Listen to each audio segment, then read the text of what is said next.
Welcome, everyone, to the HockeyNorth podcast. I'm your host today, Tyler Croom, joined here with my good friend, Brendan Pawliw. Brendan, how are you doing today? I'm well. Thank you very much for asking. Perfect.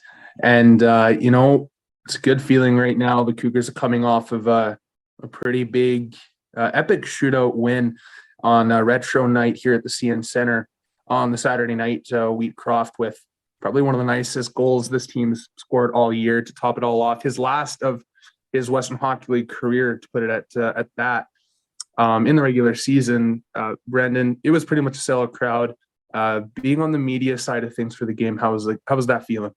Yeah, it was an electric atmosphere. I mean, I wish that maybe, the Cougars might have put up a little bit more of a consistent effort through 60 minutes. I thought Kamloops, dominated the territorial advantage at times, but that's why you have an elite goaltender, and Tyler Brennan helped steal the victory for the Cougars. And of course, those two timely shootout goals by Zemer and Wheatcroft gave them the season-ending weekend sweep against the Kamloops Blazers. And now we head on to playoffs next weekend, starting at home against the Tri-City Americans, and what's shaping up to be quite the series. I couldn't agree more. It'll be a good series, and both you and I will be giving our previews and thoughts before we head into the weekend for the playoffs. And that said, our guest for this week's episode is going to be head coach and general manager of the Prince George Cougars, Mark Lamb. And we'll get to that interview in a little bit here with his interview with Brendan. But first, let's do an update on our Northern athletes. Well, as you mentioned, this was the last weekend of the Western Hockey League regular season. We'll get right into it here with Carson Golder, the Smithers product of the Kelowna Rockets, finishing off with 55 points in 64 games. 31 of those are goals. So the Smithers product now gearing up for an insurmountable first-round matchup against the Seattle Thunderbirds. Thunderbirds heavily favored in that series, so we'll see how Kelowna can keep pace with them. Miguel Marquez of the Lethbridge Hurricanes, the Prince George product, finishing the regular season with 20 points in 59 games, 8 of those goals. His teammate and Chetwynd product, Hayden Smith, had 21 points in 68 games, 14 goals. So two former Caribou Cougars getting the job done for the Lethbridge Hurricanes. Of course, Lethbridge taking on the Moose Jaw Warriors next weekend to kick off the WHL playoffs. Dramatic end of the season for the Medicine Hat Tigers. They clinched the 8th and final spot in the Eastern Conference playoffs in the WHL with a dramatic 4-3 win at home with the Swift Current Broncos, and Caden Lindstrom of Chetwynd finishing the season with 42 points in 61 games in Medicine Hat. Caden scored the game-winning goal in that game on Saturday against Swift Current. So coming up clutch there was a 6'4" power forward from the north. So congratulations, Caden, on that.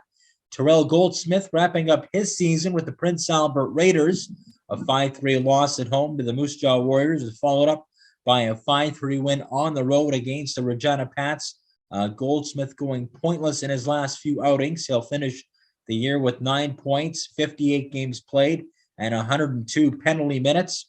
Prince George Cougars forwards, Caden Brown and Fisher O'Brien, good strong end to the year. Brown, 33 points in 66 games, almost reaching the 20-goal plateau, just shy at 18. Caden scoring there in Kamloops in that 7-2 victory. Fisher O'Brien, as I mentioned, 12 points in 54 games. The Swiss Army knife of the Cougars can play up and down the lineup, and playing in that bottom six defensive shutdown role for Mark Lamb right now, who we'll hear from later on the podcast. Leighton Feist of Dawson Creek, BC, finishing the regular season playing every game for Regina. 17 points in 68 games, minus 29 rating. But Regina in the playoffs, taking on Saskatoon in the first round. And speaking of the Blaines, Smith Redmond of Prince George, 2 helpers in 42 games to end the regular season. His teammate, Tanner Mollendijk, a top-rated prospect for the upcoming NHL draft, McBride product, 37 points in 67 games this year for Tanner. Mollendijk, of course, had 1 assist in the game last Sunday against Regina, that being March the 19th. He was held pointless in his last 2 outings. Nico Mijadovic of Prince George, getting a strong end of the year, hitting the 30-goal plateau. So congratulations to the former Caribou Cougar and Prince George product, Nico Mijadovic, 60 points in 68 games. Thunderbirds will kick things off next weekend against the Kelowna Rockets at home. Ethan Semenuk, Vancouver Giants of Fort St. John. They'll be taking on the Kamloops Blazers. Semenuk, 22 points in 54 games on the season for him. Semenuk held off the score sheet over the last few contests, so he'll look to change up his offensive luck heading into round number 1. Alberta Junior Hockey League playoffs got underway. These round 2 for division semifinals. We have a couple of Prince George products in that series. It's the Spruce Grove Saints up 2-0 and the Sherwood Park Crusaders. Hunter Brown and Brophy Dunn are both members of Spruce Grove. Other series taking place, Bonnyville up 2 Cobb over Whitecourt. Black Falls Bulldogs, the Drumheller Dragons knotted up at 1 apiece, as are the Brooks Bandits and the Okotoks Oilers. In the BCHL, the regular season wrapped up on Sunday. John Harrington leading the way for the Spruce Kings with 48 points to end the regular season. His teammate and Vanderhoof product, Lyndon Macau, 29 points in 52 games. So congratulations, Lyndon. Scott Cousins out of the lineup during the final weekend of the regular season. So he finished off the regular year with 9 points in 35 games. And Jordan Fairley in 41 games this season for Prince George. His numbers look like this: 20 wins, 14 losses, 2.96 goals against average, 891 save percentage. Spruce Kings will start off the first round against the Salmon Arm Silverbacks. Dates and times to be determined early in the week. Speaking of Salmon Arm, Prince George's Nathan Mackey, the leading scorer for the Silverbacks with 50 points in 54 games. So congratulations, Nathan. West Kelowna Warriors clinching the 3rd seed over the weekend. They will take on the Vernon Vipers. And on that team, of course, is Aiden Reeves of Prince George. 10 points in 42 games to end the regular season. Quinn Disher of the Cowichan Valley Capitals. He is not going to the playoffs, but he had a very strong end to the regular season. He scored 3 goals in the team's last 4 road games to end the season. He had a pair in Powell River, followed by a goal and a helper against the Surrey Eagles. And Brady McIsaac of the Alberni Valley Bulldogs, he had 6 points in 34 games with Alberni Valley. Bulldogs also in the playoffs this year, and by the looks of things in terms of the standings, they will kick things off against their island rivals, Victoria Grizzlies.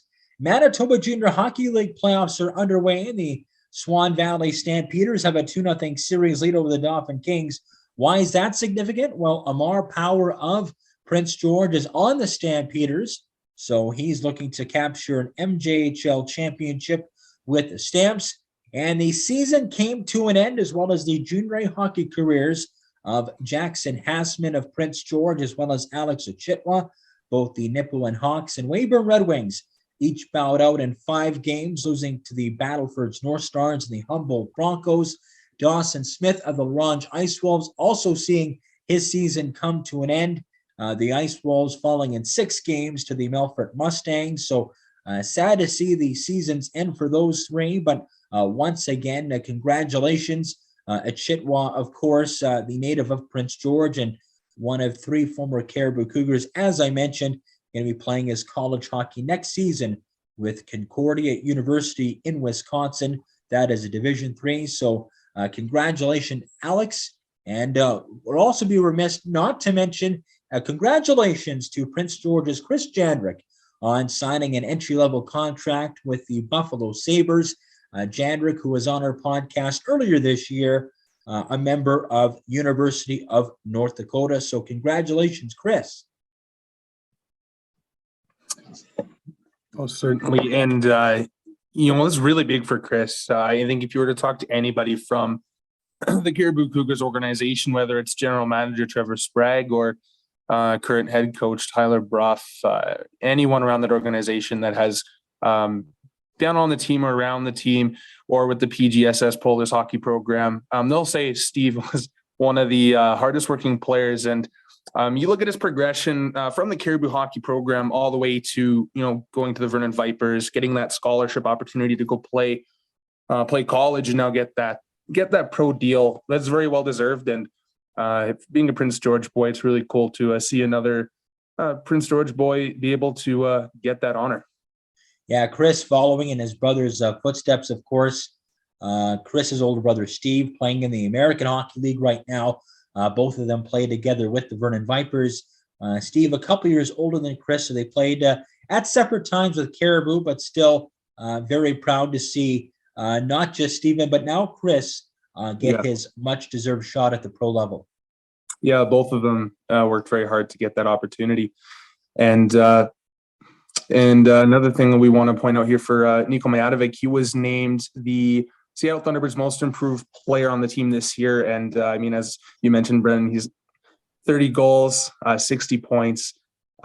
He has been one of the most lethal players on that team 5-on-5, maybe overshadowed a bit by, rightfully so, by some big names, Dylan Gunther, Brad Lambert, and a bunch of all those players that are having career years for Seattle, on probably the best team in the Western Hockey League seen in a long time. But now they're Prince George talent and HockeyNorth athlete that is making his mark at a high level. Yeah, we were talking to Tyler Bruff about this during the Caribou Cougars windup. Despite all the additions that Seattle made, the one thing that was constant was that Majadovic stayed in the top six all year round, and he rewarded that faith that the T-Birds shown in him with a career best season. And I'm excited to see what Majadovic and the Thunderbirds can do come playoff time. Starting next weekend, of course, Thunderbirds heavily favored, as I mentioned, as they take on the 8-seeded Kelowna Rockets. Certainly. And with that said, we're going to head into our interview here with Mark Lamb. Brendan, any initial thoughts before we head into it? Yeah, I just got up with the coach, head coach and general manager Mark Lamb, just on the season that was, what he liked, what were some challenges, as well as his thoughts on the series with the Tri-City Americans coming up this weekend here, this next weekend upcoming, I should say, as we film this podcast. But remarkably, the most even series on paper should be a bit of a doozy. I caught up with Mark about that, as well as all the other things related to the Prince George Cougars in this episode. So enjoy.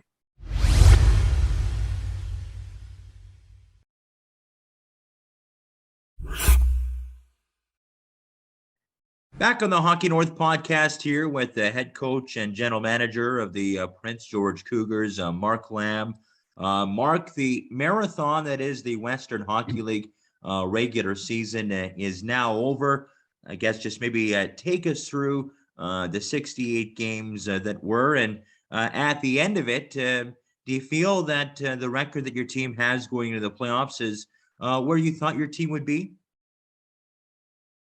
Well, every season's a different season, that's for sure. But expectations this year, from myself and the organization is that we were going to take a step, and that's exactly what we did. I thought every team goes through some stumbles and some adversity, and we certainly did, and it's how you deal with that adversity and how you move on. And I think we handled it very well. And, especially, right before Christmas when we had a lot of sickness went through our team and the guys just kept battling and, went through the trade deadline and added some pieces to our hockey club that were very important. And, the team has really found its way. And I give a lot of credit to the guys in the dressing room and how we've really progressed.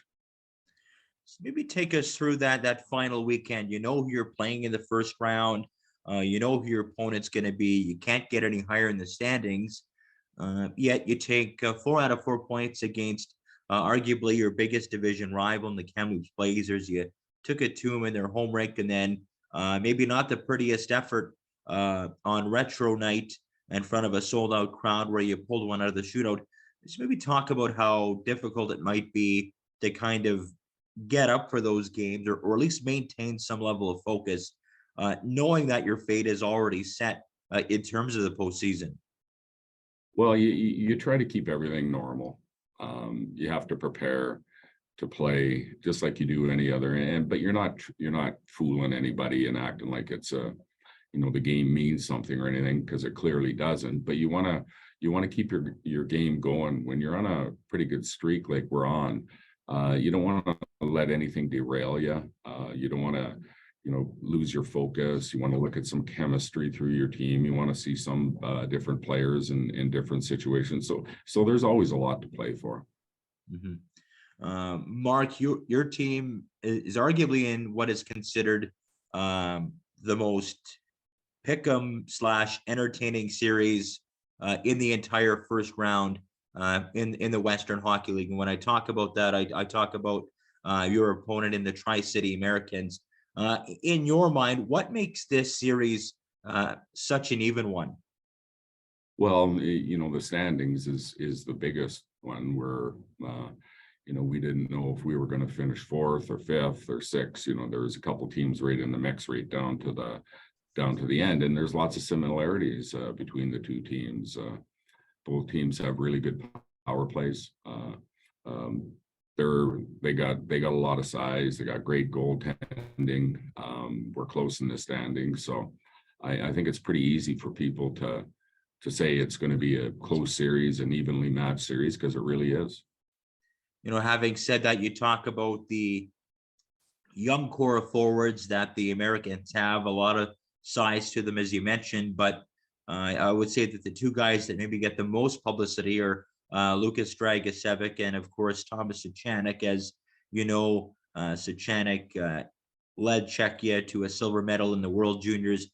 Dragicevic, an NA-rated skater for the upcoming NHL draft. Just maybe talk about those two guys as well as the core that Tri-City has, and it just seems to be on the surface that both teams are kind of mirroring each other in terms of their rebuilding efforts. Yeah, and they made some good, really good trades. They added some experience out of Edmonton also. But yeah, those two players they're high-end players. The goalie, he can, World Junior, he's played on the big stage. He's played in big games and had success. So he's got that in his pocket. Dragicevic is their leading scorer as a defenseman that drives their offense and drives their team. So we're going to have to be aware of them. But they got a lot of good players. They got depth as we do. And like we've talked about, it's got the makings of a real good series. Mm-hmm. I know hockey is a team game, and I want to touch base on the success of the trio of Chase Wheatcroft, Riley Heidt, and Cohen Zimmer. How has playing together for the most part this year helped each of them reach that next level in their development? Well, chemistry is chemistry, and and just because players have all kinds of talent doesn't mean they're going to play well together. These guys, they got better, as we went on, and we've moved those guys around too. Like Wheatcroft hasn't played with them the whole time, but they play the power play together, which is an unreal power play, and Wheatcroft coming in, and those two guys, we were really trying to look for somebody that could play with them because they're high-end thinkers, and it's just not easy to play with players like that either. They gotta have a certain skill set, and Chase certainly had that. And I think Chase learned a lot from those guys on how to play and how to create offense. And as the season went on, they got a lot better. Mm-hmm. I just want to go back to the first round series for a moment between the Cougars and Tri-City. Tyler Brennan, as you know, playing extremely well down the stretch for your team, reclaiming a stranglehold on that #1 job in the crease. For as much individual talent as these two teams have on paper, and as much offensive talent that's all over the ice for these rosters, at the end of the day, do you think it's going to come down to goaltending between Brennan and Suchanek? It always does. So, I don't think this is any different. It's playoff hockey is hard. It's there's not a lot of room on the ice. Everyone gets amped up. the physicality gets amped up, and you just have a lot more emotion, and then it comes right down to goaltending. And we feel that we have two guys that can do it, and they're both at the top of their game right now. But yeah, it looks like there's so many pieces and so many different storylines in this series. It could be very, very exciting. Now, we've seen a lot of scouts in the building this year. Take us through the process from a coach and a general manager point of view, either when scouts are contacting you, either by phone or in person after games, when they inquire about one of your players. How does it work? Or does that? Yeah, like what goes on behind the scenes?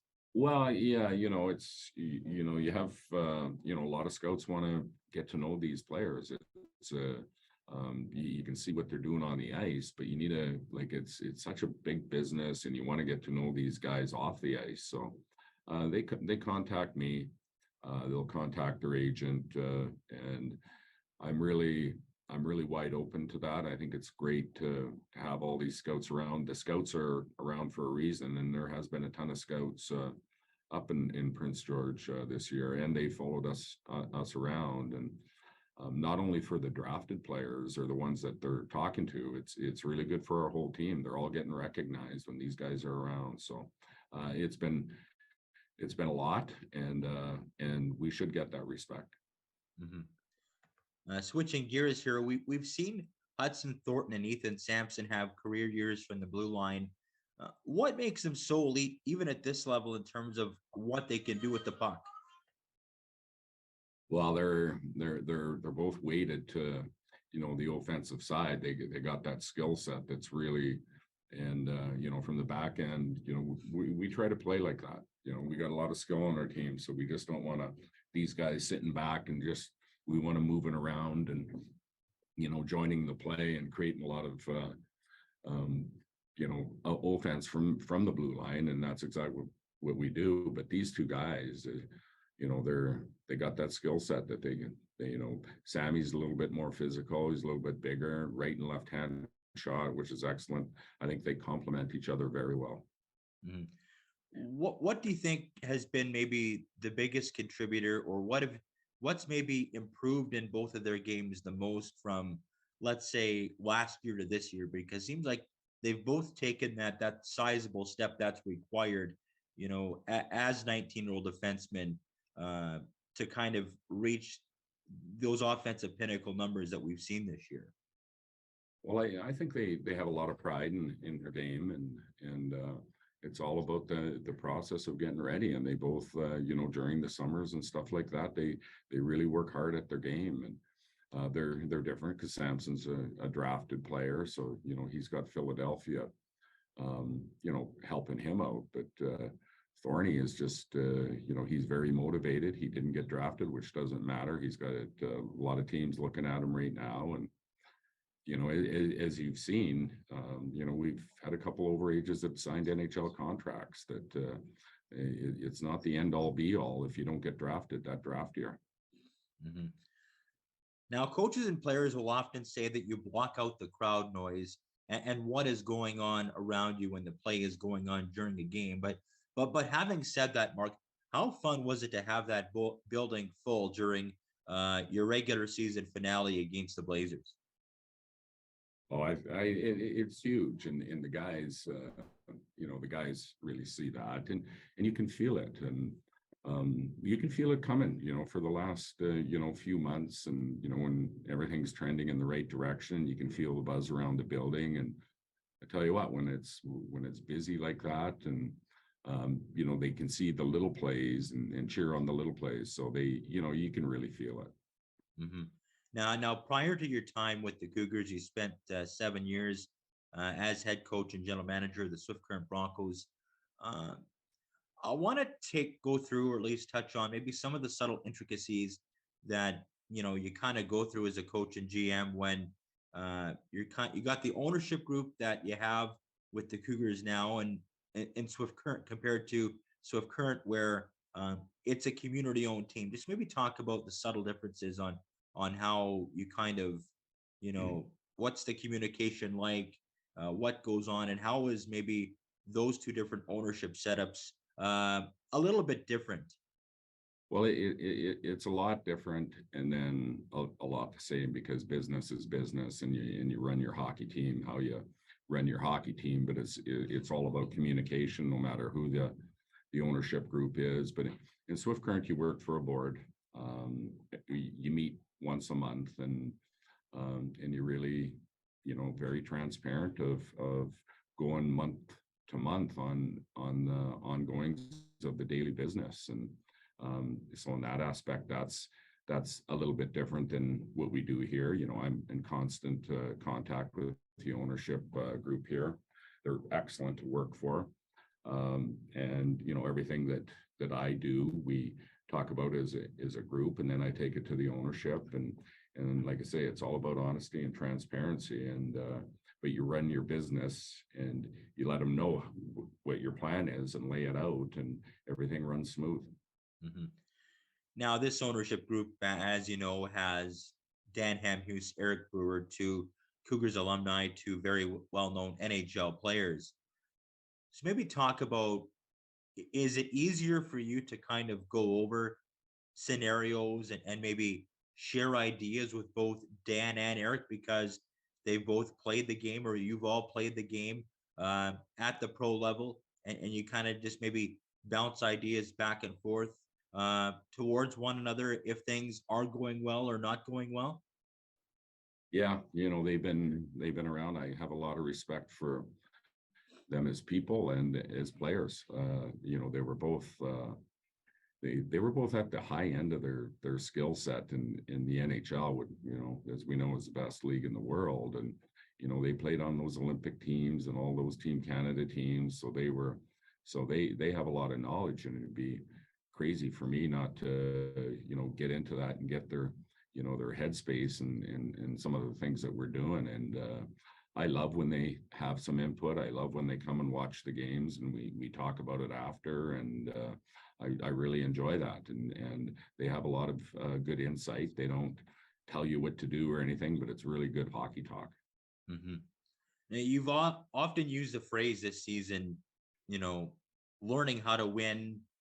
This group is obviously still young and still growing, although they are slowly getting older now with the maturity and steps they've taken. Just maybe talk about, obviously being around the players, practice, game days, whatever, what that process looks like, and how patient you have to be when you're kind of on that high, like you are going into the playoffs, or maybe when your team, is struggling and you're not winning, every game through a 7 or 8 game stretch.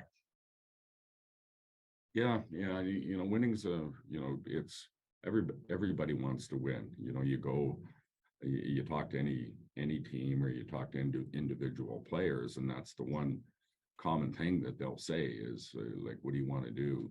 And, well, we want to win. And it's pretty easy to say that, but there is a lot that goes into winning.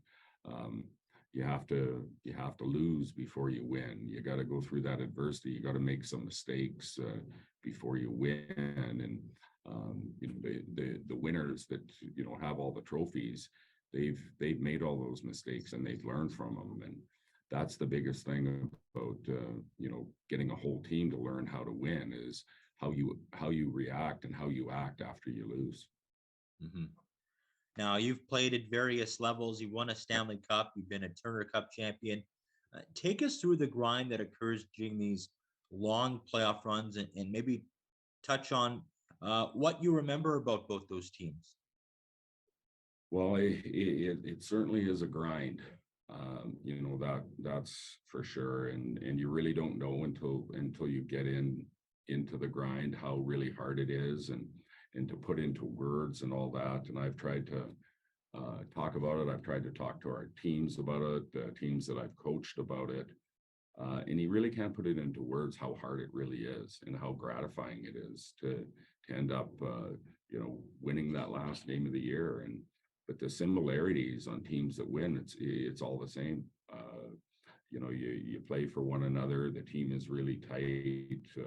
You have different personalities that all mold together for the same goal, and they do it in different ways, but all on the same page as the team structure and how your team is playing and how you want your team to play.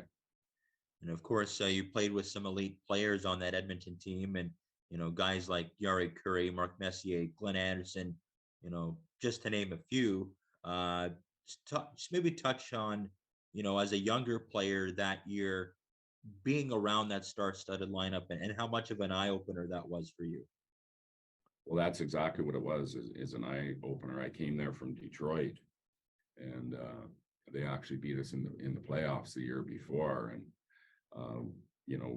we thought we had a pretty good thing going in Detroit, and we're pretty happy with the situation that we're in. And then when I walk in Edmonton, you could just tell everything was different in the air of how the team was, and they just walked around like winners, and they had this, I guess, kind of a strut that they knew that they. But then once you get into practice and you watch these guys how they prepare and everything, you're just going, oh, that's why they're doing this. And it was something that we didn't have on some of the other teams that I played for. And there's a difference between winning and losing right there. Mm-hmm. And of course, you won the cup. I think it was the year after Gretzky got traded. Just maybe touch on, obviously, the importance of obviously having enough of that core left, despite losing the legendary piece that was dealt the year prior. Yeah, and he was, well, he's the best player to ever play, and he was a big part of that, and the biggest part of that group. And nobody really knew exactly how it was all going to fold out, but that just told you how deep that group was and how good that team was. Like there was all-stars after all-stars, and a lot of people didn't think that the Oilers would be able to win after trading Gretzky, but they got a lot of good pieces back in that trade also, and that's what led to the cup in '90. And in the IHL, of course, you won that championship with Houston there. What made that experience a little bit different? Obviously, at a little bit lower level in terms of the IHL, but what made that experience a little bit more unique? Well, it's the experience is exactly the same, just different league, and like I say, the comparables. And when you on any team that you win, or if you win a championship or anything like that, it's all the same. You have the same characteristics. You have the same type of team to get over that hump. And it had we had the grit, we had the coaching, we had the attitude that we were going to win. And so just a different league, but the same. Mm-hmm. You as a coach, as a player, have seen this game grow exponentially globally and even across the United States, in the Sun Belt areas like Texas, Arizona, Florida, a lot of these, what was considered non-traditional hockey markets, just 20, 25 years ago. Maybe talk about, from your perspective, seeing how the game is growing now, and just how you're seeing not just players, but really good players come from these Sun Belt states, as it were. And you're just kind of seeing, scouts and coaches and GMs like yourself now having to search every nook and cranny all over the place. Not that you weren't before, to find a lot of these guys. Yeah, it's exciting, and hockey has grown. You're talking about the Sun Belt places, and I was lucky enough to play in a couple of those and coach in a couple of those spots, which is really good. And then having my son go through some minor hockey in the U.S. and seeing how it's progressed down there, and it's progressed all over the U.S. And us older Canadians that been around and stuff, we always thought they're going, wow, what a distraction that would be. It's too hot to in those places to play hockey. But I tell you what, it's really nice when you can go into a rink and you can practice, and then you can walk out and wear shorts, and you don't have to bundle up and get in your vehicle, and you don't have to warm it up. So I think that's enticing to a lot of players also. And hockey's for everyone. It's not just getting bigger in the U.S. and all over, but all over Europe and everywhere. It's just getting huge. One last question I have for you. While it's often the star players that get the most publicity, one guy who's really impressed me over the past couple months is Carlin Dezane, embracing that penalty killing checking line role and finding some offensive touch as well. I know we've talked about this prior, but what has clicked for him down the stretch to take his game to this level? I think he's really found a comfort zone in his work ethic. He's got a comfort zone in his role. He's taken pride in that, and he's got a great skill set that he's just he's improving, and he's starting to understand what he needs to do to have success. Last question I have for you. For the Prince George Cougars to go deep on a deep playoff run, second, third round, and even potentially a spot in the league finals representing the Western Conference, what has to happen in order for that outcome to occur? Oh, there's a lot of things that have to happen, and a lot of good things, right? And it's so tough to predict. But it's all of the above, whatever you can think of, and how you have to play, how you got to beat the guy that you're playing against, the goaltending, the special teams, the injury situation. Everything comes into play when it comes into playoffs.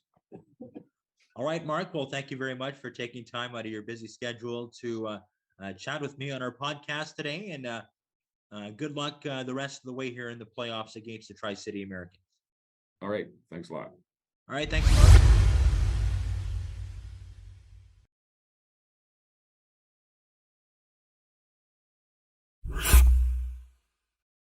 All right, and that's our interview there with Mark Lamb, head coach and general manager for the Prince George Cougars. Brendan, what are your thoughts there heading out of that interview?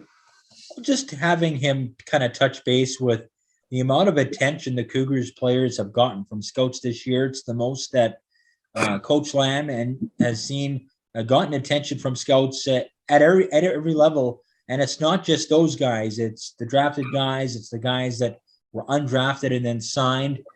Jackson Weeb and Chase Weecroft, of course, 20-year-olds who landed those pro contracts. And there's, Cohen Zima, Riley Height, draft eligible. Ethan Sampson, of course, signed by the Flyers. A lot of people are watching Hudson Thornton, and deservedly so. He set the Cougars single season record for goals scored by a defenseman, surpassing Dustin Bufflin, who was a rock star here during his time with the Cats. So the cream is rising to the top when it comes to the Prince George Cougars, and scouts definitely taking notice, and as so they should, as PG looking to upset the apple cart a little bit as we head towards the WHL playoffs. Very well put, and I think this is a good segue into our first round preview of the playoffs. So as we mentioned earlier, it's the first round matchup. The fourth and the fifth seeds, fourth being the Prince George Cougars and fifth being the Tri-City Americans. Brendan, what are your initial thoughts looking at these two teams head-to-head? Well, because of the travel distance, it's a 2-3-2, so a little less wear and tear for the kids. But I would have to say these are two teams that kind of mirror each other in terms of how they're building their franchises. Tri-City is kind of built along their 04s, while PG is trying to center around their 05s. I mean, there's obviously kids in other age groups kind of sprinkled in there as well, as you would expect in junior hockey. But these are two teams that are loaded with firepower, can get offense from the defense, and they both have elite goaltenders. I think the matchup of Tyler Brennan and Thomas Suchanek should be a good goaltending battle. Ty Young, if Brennan gets injured or falters any, I'm sure he'll be called upon and he'll be ready to get going. But I think with the way Brennan played last year against Taylor Gauthier in the Portland series, the motivation will be at an all-time high. And if Brennan looks anything that he has post-Christmas, I think that's going to be a great goaltending battle between him and Suchanek. Suchanek named the Americans team MVP this year. And of course, if that name sounds familiar, it should, because he also helped Czechia to a silver medal at the World Junior Hockey Championships during the holiday season. So great goaltending matchup Two teams that can score, two teams that can get offense from the blue line. Not sure if it's going to be a high-scoring series, but should be chances of plenty for both sides over the course of this best of 7. Oh, definitely. And very well said. And that was one point I was going to make as well. I mean, it's obvious looking at the goaltending tandem there. You've got, Shushanik, who, I mean, let's be honest, if it wasn't for Connor Bedard, his nation could have absolutely stole gold from Team Canada. That's how well he was playing. And of course, that is a national tournament. It's playing for your country. There's a certain level of pride that comes with it. But what's true is he's such a competitor between the pipes. And I think he's going to put on a show for Tri-Cities. And Tyler Brennan, yeah, you said it as well, self-explanatory for him, is he has probably been the top goaltender in the Western Hockey League, at least one of the top 3 since Christmas, and has been putting on a show for Cougars fans there at the CN Center. Mm-hmm.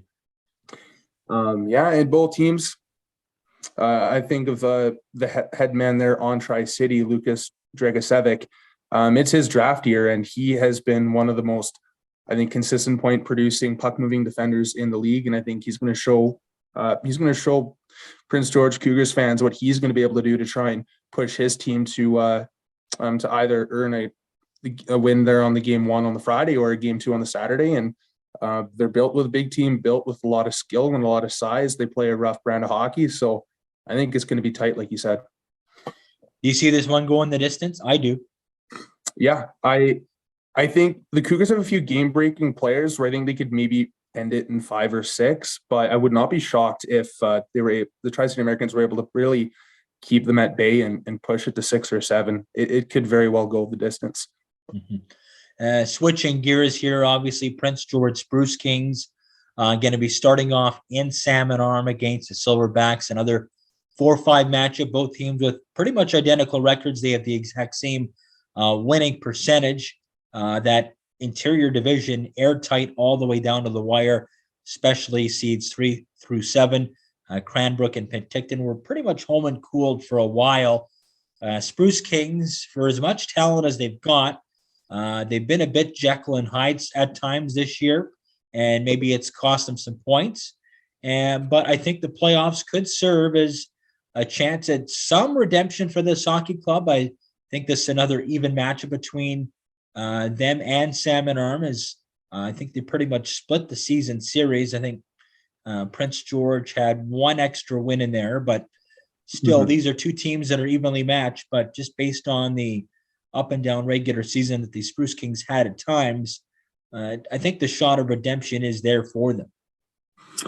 Absolutely. It's the Spruce Kings, one thing that I've always really appreciated about that team is the brand of hockey is always consistent. They play a very complete 200-foot game. They're a physical team, and they work for the puck and they get those goals. That's something that I think has always been consistent in playoffs. That's the style for the playoffs. You got to win the battles. You got to play that 200-foot game. You got to be physical, and you got to be tough to play against. And I think the Spruce Kings team can buy in to the coach's system and buy into that mentality of winning a playoff game, winning a playoff series.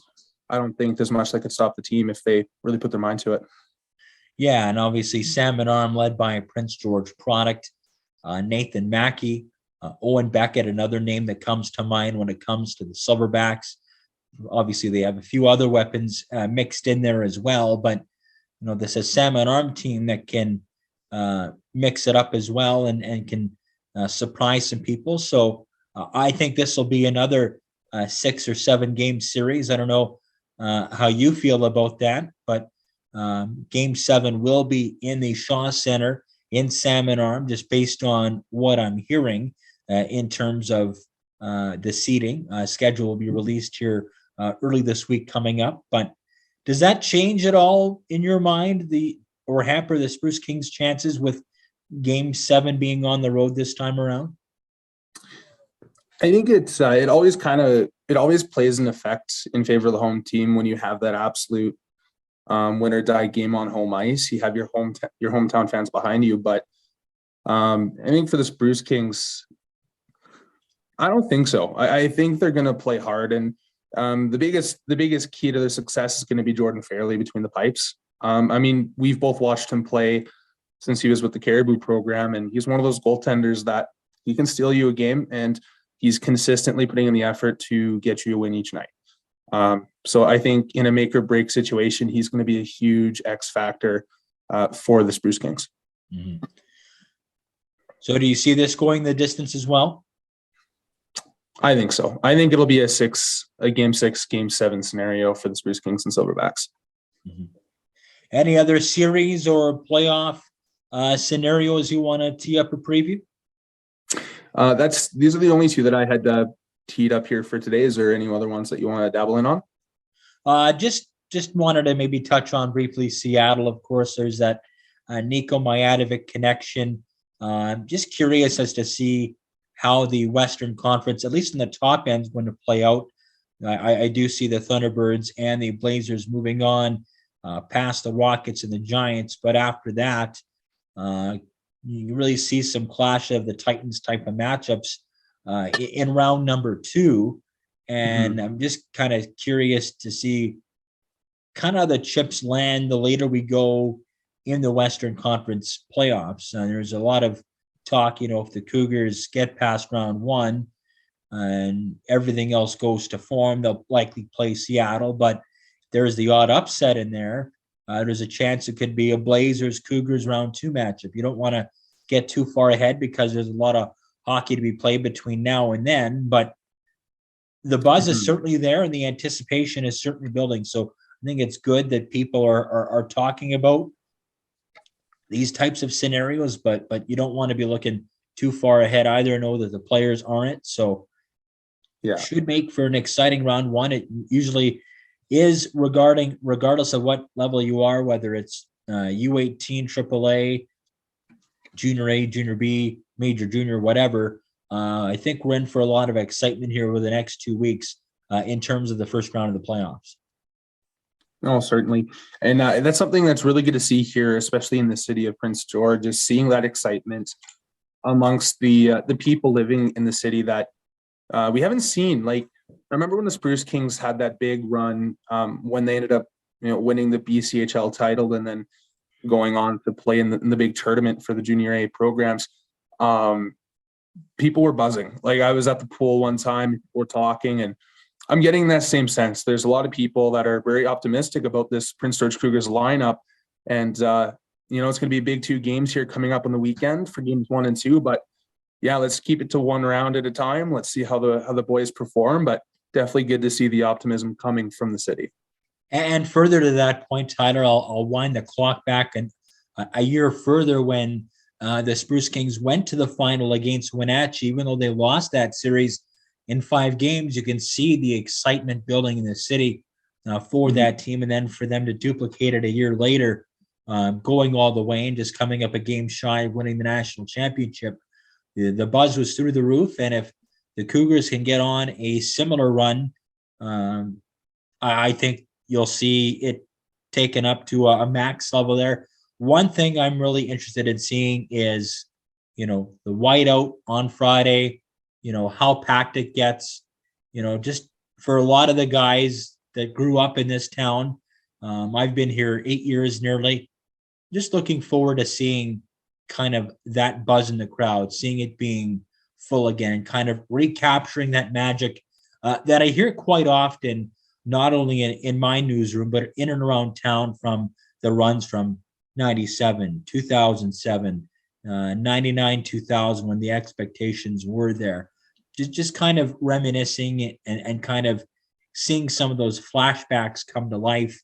One thing I thought was a nice touch was those old pictures and newspaper articles in regards to the 2 runs prior in and around the CN Center. That was a nice touch, and I think that's something that's I found pretty cool on Saturday. And as we try and wind the clock back to the mid 2000s, the late 90s, coming up on the opening weekend of the playoffs. Yeah, and I wanted to add too. I know they had those newspaper articles and those pictures featuring the players from those eras up around the concourse, and I think planning retro night with that jersey to finish off the season was was a great move. And, I think, like we mentioned during the game as we were talking to each other, the game was pretty flat for the Cougars to start. They started to kind of pick it up as the game went on, and then had an excellent shootout. But all throughout that entire night, you could hear the positivity and you could hear the support coming from the crowds, and fans were engaged in the game. And it definitely did feel like you were back in the early 2000s and late 90s when the team was pretty much an icon of Prince George. And I'm really hoping that carries over here into the playoffs this weekend. Yeah, I couldn't agree more. And I can't wait for the building to be full Friday and Saturday. Absolutely. Couldn't agree more there. And I think this is a good note to leave the podcast off at from our own recording locations. Can't say our studio because we don't have one yet. But from this week's episode, farewell. I'm Tyler Croom, here with my good friend Brendan Pawliw. We'll see you here next week. I need to know.